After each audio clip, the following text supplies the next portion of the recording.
當羅茲威爾墜毀事件後，嗰啲嘢被送去萊達伯特森空軍基地嘅實驗室。麥卡瑟倫將軍直到幾年前都仲係負責嗰個實驗室。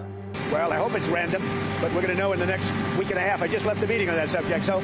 pretty serious stuff. But we're going to be hopefully, I don't know, coincidence, whatever you want to call it. But some of them were very important people, and we're going to look at it over the next. So I'm going to pull it out, and then you're going to tell me if this is exactly like you said. Okay, so you got it? Yep. Okay, there's a white piece of paper around it.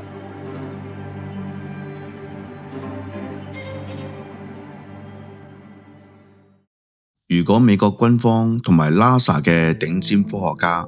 手握足以改變未來嘅核心技術，從推進系統到國防材料，喺短短幾年之內相繼失蹤，或者喺山林或者喺家中離奇身亡，呢啲究竟只係機率極低嘅巧合，定係背後藏住一啲我哋目前仲係睇唔清嘅規律？Hello， 大家好，我係 K 先生。今集我哋主要係梳理一份近年喺網上面被反覆討論，並且引發廣泛關注嘅名單，一張記錄住多位國防、航太同埋前沿物理領域嘅人士神秘失蹤同埋死亡嘅檔案。呢一份名單從零散嘅個案一步一步被網民拼湊出嚟。本來呢個只係流傳喺網上討論區嘅都市傳說。但係真正令到全球主流媒體關注嘅轉捩點係發生喺2026年4月，當時美國眾議院監督委員會正式宣布介入，向 FBI、國防部、能源部同埋 NASA 發函，要求全面調查呢10幾宗案件。白宮發言人同埋特朗普當面對住記者提問嘅時候，都公開回應，雖然希望呢一切都係隨機嘅巧合，但係考慮到呢啲人都掌管住最高機密，聯邦政府必須嚴肅看待。如果你對真實發生嘅懸疑事件、大國科技競爭都感興趣，記得要訂閱、點讚同埋開啟小鈴鐺。要搞清楚呢份表格嘅來龍去脈，我哋必須要將時間推返去2022年。響當年6月，一位年輕科學家 Amy Eskridge 喺家中身亡。佢研究嘅範圍係反重力推進相關嘅研究，被視為邊緣但高度敏感嘅技術。官方傾向係個人原因而自殺，但係喺部分嘅解密社群裏面，呢件事經常被反覆提起。佢生前曾經喺訪談裏面提到，國家安全局裏面有一份研究反重力技術嘅獨立研究者名單。呢一個講法後來成為咗整張神秘失蹤科學家名單最早被引用嘅起點。關於 Amy 嘅離奇故事同埋佢爆料嘅 P47、P52 未來人故事，有興趣聽嘅朋友可以睇返呢兩集。2023到2024年中，南加州陸續出現幾個同 NASA 噴射推進實驗室嘅有關個案 ，Michael David Hicks、Frank Mywalt 等等。背景都係同推進系統、材料同埋探測任務有關。喺呢個時候，討論區出現咗一個問題：點解喺咁短時間之內 JPL 相關嘅人員接連出事？2025年中到年底，案件變得更加密集。Anthony Travis、Monica Ressa、Melissa Cassius、Stephen Garcia 以及後來嘅 Jason Thomas 同埋 MIT 教授 Nuno Loureiro都被陸續加入討論。網民注意到唔少個案都集中喺兩個地方，分別係南加州同埋新墨西哥州。後者正正就係洛斯阿拉莫斯國家實驗室同埋多個國防研究機構嘅所在地。當呢啲名字一筆一筆填上表格嘅時候，有人就開始認真咁問：呢啲究竟係咪真係巧合？2026年2月底，真正讓呢個名單由小圈子討論變成廣泛關注嘅係退役嘅空軍少將 William Neil McCaslin 嘅失蹤。呢個人嘅背景比其他人都特殊，佢曾任美國空軍研究實驗室嘅指揮官，管理過數十億美元嘅科研預算，並且長期接觸太空同埋特種項目。實驗室嘅總部就設喺萊特帕特森空軍基地，呢個基地正正就係傳聞中當年羅茲威爾飛碟墜毀之後，部分嘅飛碟殘骸同埋外星人屍體都被送往該基地嘅實驗室。正正就係因為佢嘅特殊背景，特別容易引起更加多人嘅關注。響繼續落去之前，有一個更加核心嘅問題，必須要先搞清楚。呢一班人究竟接觸過乜嘢嘅技術？點解佢哋嘅背景會引起呢一份名單咁大嘅關注？呢一份名單大致上可以分為4個高度敏感嘅領域，我哋逐一探討。首先係反重力同埋重力調控。名單裏面最早被提起嘅係2022年離世嘅 Amy。佢研究嘅方向係反重力同埋動力調控呢一類被視為邊緣，但係高度敏感嘅技術。佢曾經公開提到自己嘅工作可能觸及一啲唔應該被獨立推進嘅領域。傳統火箭靠嘅係燃燒燃料產生反作用力，必須攜帶大量嘅推進劑，效率係有限嘅。而 Amy 嘅研究方向有時會被放喺更加廣泛嘅場推進同埋動力場推進概念下嚟討論。呢兩個理論就係嘗試唔再依靠排出物質，而係透過周圍空間同埋電磁場嘅交互作用產生推力，而唔需要再依靠傳統燃料。而 Amy 嘅研究方向係更進一步聚焦喺重力調控本身。第二個分類係 JPL 嘅極端環境材料。除咗反重力呢一類邊緣方向之外，名單裏面仲有另外一班人，佢哋嘅工作屬於主流航太體制之內，但係同樣高度敏感嘅領域，極端環境下的材料科學。其中最具代表性嘅係材料科學家 Monica Ressa。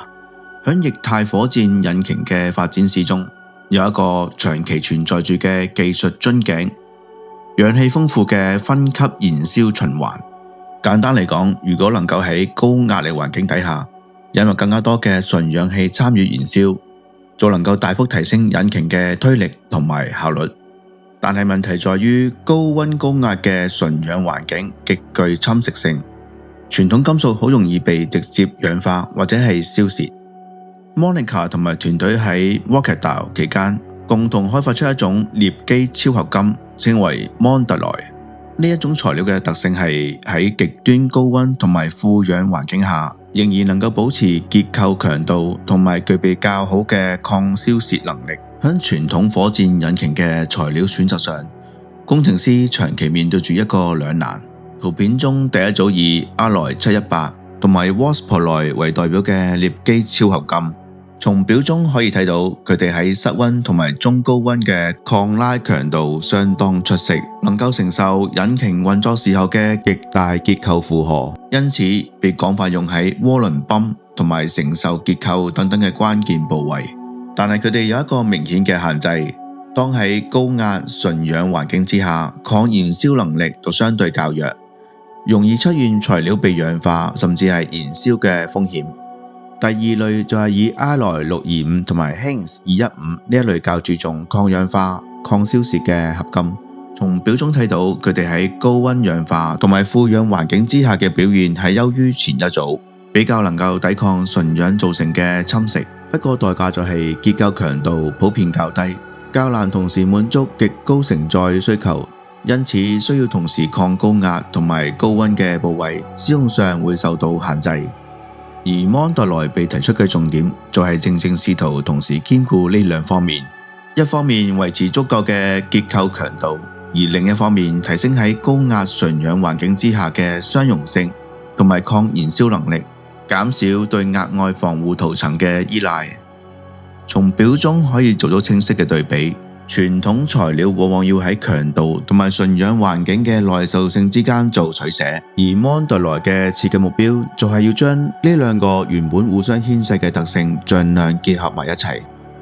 值得注意嘅係 Mondoloy 後來嘅發展同埋驗證得到咗美國空軍研究實驗室嘅支持，而 William Neal McCausland 喺擔任空軍研究實驗室嘅相關職務期間，正好係負責個先進材料太空載具技術有關嘅研究方向。公開報導指出，莫妮卡呢項嘅材料工作同當時空軍研究實驗室嘅資助項目存在交集，兩人因此被認定為有專業上嘅關聯。至於其他同 NASA 噴射推進實驗室有關嘅人員，例如研究小行星同埋水星物理特性嘅 Michael， 以及從事微波儀器同埋遙測技術嘅 Frank， 佢哋嘅工作雖然唔係直接涉及推進材料，但同樣屬於航太領域中高度專業嘅範疇，因此都被納入呢張表格裏面討論。第三類係核武、國防研究同埋新墨西哥州。名單中有一批人，地理同埋機構高度集中喺新墨西哥州，呢度係長期嘅美國核武同埋國防研究嘅重要基地。洛斯阿拉莫斯國家實驗室就係喺呢度誕生。曼克頓計劃嘅核心工作亦都曾經喺呢度進行。時至今日，呢個地區仍然承接住大量高度機密同埋國防同埋核能嘅相關研究。我哋先從名單中最受關注嘅一位講起，就係退役空軍少將 William Neil McCausland。佢喺美國空軍服務超過30年，佢最後一個重要嘅任務係擔任空軍研究實驗室嘅指揮官，總部設喺俄亥俄州嘅萊特帕特森空軍基地。呢個基地係美國空軍最主要嘅科學同埋技術研發機構之一。當時佢掌管住預算超過數十億美元，研究嘅範圍涵蓋先進材料、推進技術、太空系統、感應器以及各種未來武器相關嘅基礎同埋應用研究。換句話說，佢負責嘅係整個空軍喺頂尖科技上嘅研發方向同埋資源分配。萊特帕特森空軍基地本身喺美國航空歷史上同埋國防歷史上佔有特殊嘅位置。喺二戰之後，好多嘅航空技術、材料，甚至係早期嘅不明空中現象調查相關嘅工作，都曾經喺呢個基地裏邊交集。McCausland嘅職業生涯同埋呢個基地重疊，因此佢嘅背景後來特別容易引起外界嘅注意。2013年，佢以少將軍銜退役，之後佢並冇完全退出相關嘅領域，而係以顧問身份參與民間組織嘅活動。其中最經常被提起嘅係佢同 Tom DeLonge 嘅相關項目接觸。Tom DeLonge 原本係知名搖滾樂隊 Blink-182嘅主唱同埋吉他手，後來佢將重心轉向不明空中現象嘅研究同埋倡議。2017年創辦咗 To the Stars Academy of Arts and Science， 簡稱 TTSA。呢個組織後來同紐約時報合作，公開咗3段由美國海軍飛行員拍攝到嘅知名影片，分別係 FLIR 又稱 Tic Tac、Gimbal 同埋 Go Fast。呢3段影片後來確實得到美國軍方嘅正式承認。2019年，海軍確認佢哋係真實嘅海軍影像，並且將畫面中嘅物體定性為不明空中現象 UAP。2020年，國防部進一步正式授權公開呢3段影片，並且再次確認佢哋係屬於真實嘅記錄。畫面中嘅現象仍被歸類為不明。而喺更早之前嘅2016年年頭，維基解密公開咗 John Podesta 嘅郵件，裏面有一封由 Tom DeLonge 寫俾當時希拉里嘅競選團隊重要人物 John Podesta 嘅郵件。2016年1月初，希拉里競選嘅時期，媒體訪問嘅時候問佢有關 UFO 同埋外星人嘅話題。佢當時提到，如果政府真係有相關檔案，只要唔涉及國家安全嘅威脅，佢認為應該要向公眾公開。而 Tom DeLonge 寫俾 John Podesta 嘅郵件，正正就係2016年1月25號，主旨直接寫住 General McCausland。電郵嘅原文大致上係咁樣，佢提到自己係懷疑論者，但其實唔係。我已經同佢合作咗4個月，幾個禮拜前我先至同佢做完一場長達4小時嘅完整計劃簡報。相信我，關於如何推動呢一切嘅建議一早已經進行中，佢只係仲未公開講出嚟。但係佢非常清楚，因為佢曾經負責所有嘅相關事務。當羅茲威爾墜毀事件後，嗰啲嘢被送去萊特帕特森空軍基地嘅實驗室。McCausland將軍直到幾年前都仲係負責嗰個實驗室。佢唔單止了解我想達成嘅目標，仲幫我建構咗一個顧問團隊。佢係一個非常重要嘅人物。呢一封郵件公開之後，令到 McCausland 嘅名字從單純嘅軍方履歷進入咗更廣泛嘅公開討論。外界開始整理佢嘅軍旅經驗，退役後嘅生活同埋呢封郵件所透露嘅資訊。喺新墨西哥州名單中仲有其他嘅名字。Anthony Travis 長期喺洛斯阿拉莫斯地區工作，職務涉及設施維護，包括與高能實驗設施嘅相關區域。佢喺退休之後失蹤，離開嘅時候留低晒手機等等嘅個人物品，引起當地關注。Melissa Casillas 係該地區嘅行政同埋支援體系有關。佢失蹤前同樣留低晒手機、證件等等嘅物件。兩部手機後來被發現被重置，呢啲細節後來成為討論嘅焦點。後來有行山人士喺山上面發現佢嘅遺體。需要強調嘅係，佢哋並非同一個部門嘅直接上下級，工作性質亦都唔同，但係佢哋都屬於新墨西哥州國防同埋相關研究嘅生態系嘅一部分。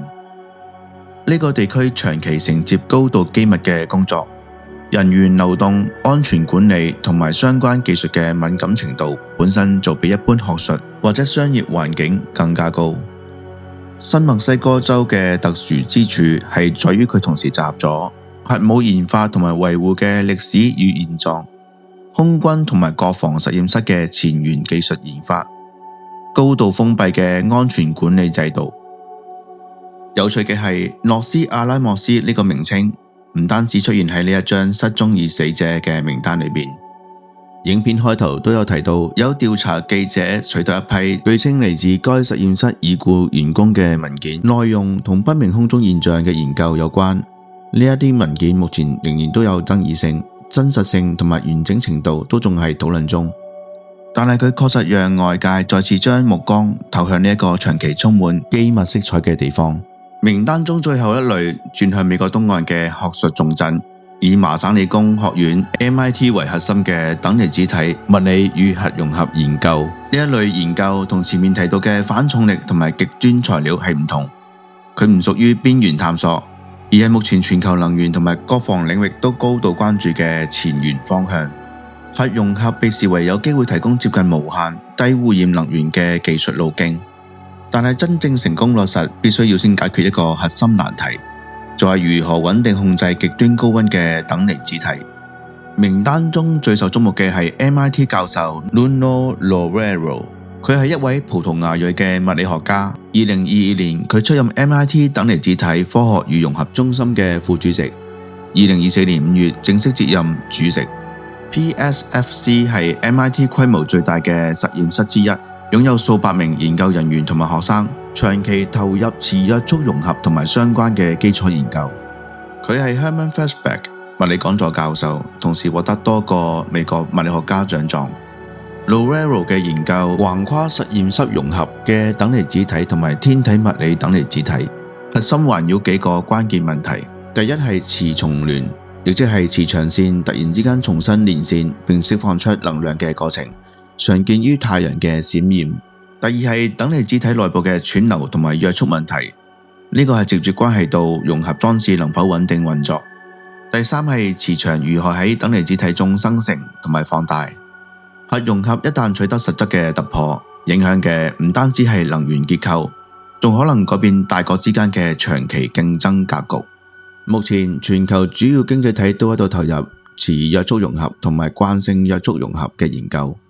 邊個能夠先解決等離子體約束、穩定性同埋材料耐受性嘅關鍵樽頸，邊個就能夠喺未來嘅能源同埋相關技術上取得領先。當我哋前面分析完佢哋掌管嘅特殊知識之後，我做咗個表，將大部分嘅關鍵資料總結。我哋用兩個角度嚟分析呢個表格。首先用懷疑嘅角度嚟睇，你可能會發現有幾個疑點。疑點一，真正失蹤嘅個案行為模式都係高度接近 Anthony、Melissa、Stephen、William， 佢哋離開嘅時候都係留低手機、證件或者車匙，地點都係高度集中喺新墨西哥州。疑點二就係佢哋唔係唯一擁有頂尖領域知識嘅人。Amy 嘅反重力研究方向就有 Falcon Space、Alphaform 體系仍然繼續。Nuno 嘅磁重聯同埋等離子體研究，國際上都有大量嘅團隊正在做。Mondale係機構性知識，唔單止係 Monica 一個人知道。McCaslin 係管理者，並唔係唯一技術細節持有者。如果只係擁有該領域知識，佢哋並非不可取代，但係有一種可能性係冇辦法排除。佢哋當時會唔會接近某個關鍵嘅進度，或者準備向外公開某啲內容。2.3係研究資料同埋研究進度嘅下落。Amy 生前提到自己想大規模披露佢嘅反重力研究資料，咁樣資料後嚟去咗邊度？ Nuno 作為 PSFC 嘅主任，佢當時嘅研究進度同埋未公開嘅資料又去咗邊度？2026年4月嘅時候，特朗普被記者問到多位能夠接觸機密嘅科學家相繼出事嘅時候，佢就話呢一個係相當嚴重嘅事，並表示自己啱啱開完相關會議。過咗3個幾月，聯邦政府到而家都冇公布任何嘅調查進度同埋結論。從理性同埋客觀嘅角度嚟睇，呢一份名單其實揭示咗2個關鍵嘅事實。喺美國龐大嘅科研同埋國防系統裏面，涉及高敏感技術嘅人本來就係以數十萬、數百萬甚至更多。以咁樣嘅人口基數，每年因為疾病、意外、個人原因或者偶發嘅治安事件而出現非預期嘅減員或者失蹤，本身就係統計學上難以完全避免嘅常態。任何大型嘅專業群體都冇辦法完全排除呢一類事件。呢一份表格係喺特定嘅主題下，跨越多年，跨越唔同嘅州份，將個別嘅個案挑選出嚟，然後串聯而成。佢缺少咗大母體數據，亦都冇嚴謹嘅對照組。呢一種做法本質上就係接近先有敘事框架，然後再翻轉頭揾符合條件嘅個案，亦即係逆向建構故事，而唔係從完整數據中自然浮現嘅模式。因此，如果先放下陰謀論同埋神秘學嘅觀點，呢一份名單更加接近係大數據法則之下難以完全避免嘅偶發事件，經過有意識或者係無意識嘅篩選同埋排列之後，被賦予咗更強嘅戲劇性同埋關聯感。仲聽緊嘅你又覺得點呢？呢啲究竟只係機率極低嘅巧合，定係背後藏住一啲我哋目前仲係睇唔清嘅規律？歡迎你留言討論，我哋下集見。